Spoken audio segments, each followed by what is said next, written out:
for you, or was it? Were you kind of worried about the sparking as it was going on? And did you think... we were worried during the race, so it was still a surprise. We didn't, the assumption was our car was too low, and it wasn't. It was the porpoising. It was actually, we'd raised it, and so obviously with the skid plank wear, you can get it from being too low or too much porpoising, and we had identified it in the race. Obviously, you saw Lando back off at the end, just wasn't enough to get the job done. How was the debrief afterwards? I mean, there's a no-blame culture, right, at McLaren, so how do you debrief something like that? You just got to debrief like you do any other weekend. Are we, in the moment, all angry? Of course we are, but you can't unwind it. You can learn from it, make sure we don't do it this weekend, or, and other teams have done it before.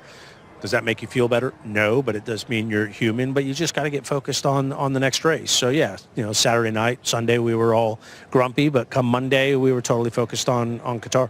Yeah, I mean, we often hear, you win together, you lose together. The driver can stick it in the fence, spin in the first corner, make contact, or the engine blows up, or the team has a technical issue. But you could just, everybody can wipe, can they? Wipe and move. Yeah, it was pretty impressive being back in the factory and talking to the teams and the drivers. I've never heard Lando and Oscar in a better, more relaxed focus, like, hey, we're going to just go again, and they know if they, stick it on the front row, win, that's the way to do it. So, yeah, they turned the page quickly. I think this team, I used Abu Dhabi as an example. Saturday in Abu Dhabi last year, everyone was like, hey, this thing's over. You're front row, and Ferrari's, 4 and 17, and come turn one on Sunday, it was a new ball game. So I think that's sport. It'd be nice to be a little bit more boring, but hey, it's not easy winning these world championships. Well, you guys have said all along, you want your drivers to race fairly. But I remember a few rounds ago, both yourself and Andrea saying, look, we're going to take it race by race. If it comes down to the grand finale and Max is still there and breathing hard down the next, do you then now think about that? Do you think about potentially changing for that if it comes to Abu Dhabi? Well, we're one race at a time. Right now, we have 2 drivers that can leave this race leading the world championship. So how do you... In his words in the press conference yesterday, that those cards have been put on the table, though, and it's been openly discussed even before this event. We talk about everything, and I think that's one of the reasons why we have such a great working relationship with our drivers, Andrea, myself, and the whole team, is we just talk about topics. We don't hide from them. We don't pretend they don't, when the elephant comes in the room, we talk about the elephant. And I'm not sure where that phrase came from. I hope that doesn't offend elephants in today's world. That's okay. And so, yeah, we talk about it. And we're not shy, and we're straight talking, and it's not pretty clear. It's very clear. We got 2 guys that can win this championship, so we're not going to do anything differently until the situation's different. Quite strangely, actually, it benefited Oscar, the disqualification, with regards to Lando. It was 30 points. Now the gap is 24.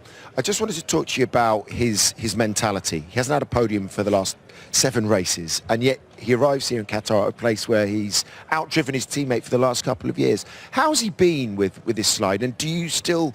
has he got it in him, do you think, to come again at Lando? Oh, he's definitely got it in him. I think we saw, it's not quite this morning, this afternoon. It's been a difficult few races for him ever since Baku. But I think he's in a good place. He's laser focused. He's very, very calm. I've never seen Lando in a better frame of mind. I think you guys probably see that as well in his interviews and things of that nature. And so I think we've got 2 drivers on top of their game, and it's exciting. Yeah, Oscar fastest in the one and only practice session this weekend. The car looks good. It should be stronger on this. Very focused on that. It's the most competitive we've been in Vegas. This is a circuit we should go good at. A little bummer on the mandatory 2 pit stops, because I think the longer we go, the stronger our car gets. But no, this is a type of circuit, as well as Abu Dhabi, that should suit us. So all calm then on the McLaren front, is it? We're good. We're ready to go racing. But you got Max there. Max has been in this situation before. He knows how to win Formula One World Championships, of course. How do you stop him? All of a sudden, where'd he come from? I thought he was out. So, I mean, he's an immense talent, as good as anyone I think we've ever seen. I think we have to ignore him. We can't control what he does. Easier said than done. But I think our mindset is just go out and try and get the front row, finish first and second, and then you don't have to worry about him. Easier said than done. The Michael Myers of Formula One, that's what he is. All right, top man, Zach, best of luck for the weekend. Thank you. Let's just bring you up to date on what it all means. Lewis Hamilton clarifies a not looking forward to F1 2026 comment. A dejected Lewis Hamilton said after the Las Vegas Grand Prix that he is not looking forward to the upcoming F1 2026 season with Ferrari. Reunited with that comment ahead of the Qatar race weekend, Hamilton said it was made in the heat of frustration, while he made it clear that he does not regret the decision he made to leave Mercedes for Ferrari. Lewis Hamilton clarifies post-Vegas GP comment.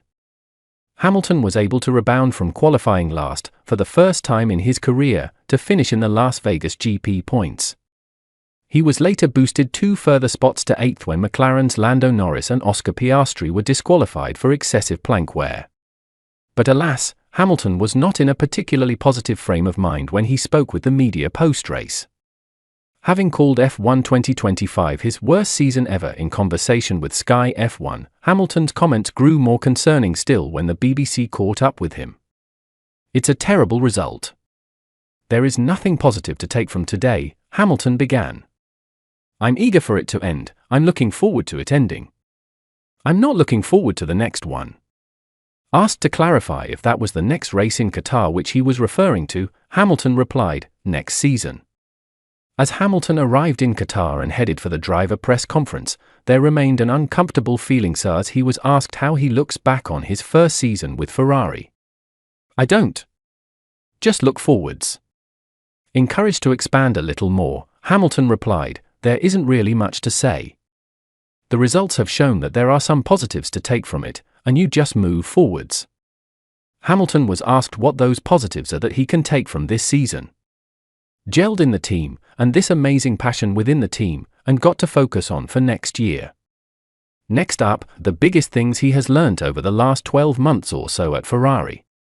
Probably just rebounding, just getting back up."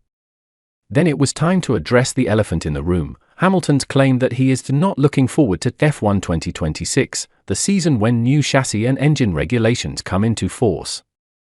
This should be viewed as a huge opportunity for Hamilton to get his Ferrari career truly up and running. "I'd be surprised if the other drivers are excited about next year at the end of a season," Hamilton initially responded, "because you usually don't have a lot of energy at the end of the season. You're looking forward to time with family and stuff. But, I mean, look, that's just in the heat of frustration. Often there's a lot of frustration at the end of races, particularly when they haven't gone well.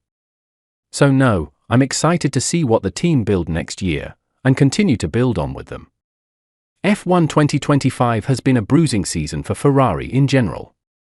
Only 2 rounds remain to avoid a winless campaign. But if the car were to perform better in these last 2 race weekends, would Hamilton's outlook change? No, was the simple answer. That being said, Hamilton does hope that Ferrari will be in a pretty decent place in Qatar. On the whole, it has not been the first year with Ferrari which Hamilton would have had in mind. He is still waiting for a first podium, while Leclerc has 7, and is 74 points worse off in the Drivers' Championship standings. Hamilton was quizzed on whether, armed with the knowledge he has now, and with a pen in his hand, he would have still signed on the dotted line for Ferrari. "Well, firstly, that's a hypothetical question," he said, "so I wouldn't really go into that. But I don't regret the decision I made in joining the team. I know it takes time to build and grow within an organization, and I expected that." He added, "The passion is the most special thing about the brand and the people that work for it, and then the tifosi, as we travel around the world, the amazing support that we get. And I think that probably makes it even harder when we have the more difficult weekends, because you can see how passionate, how dedicated, and how hard every single person is working back at the factory. And the results are not reflecting or rewarding them, so you feel it more. So it's a big emotional bubble that's quite precious."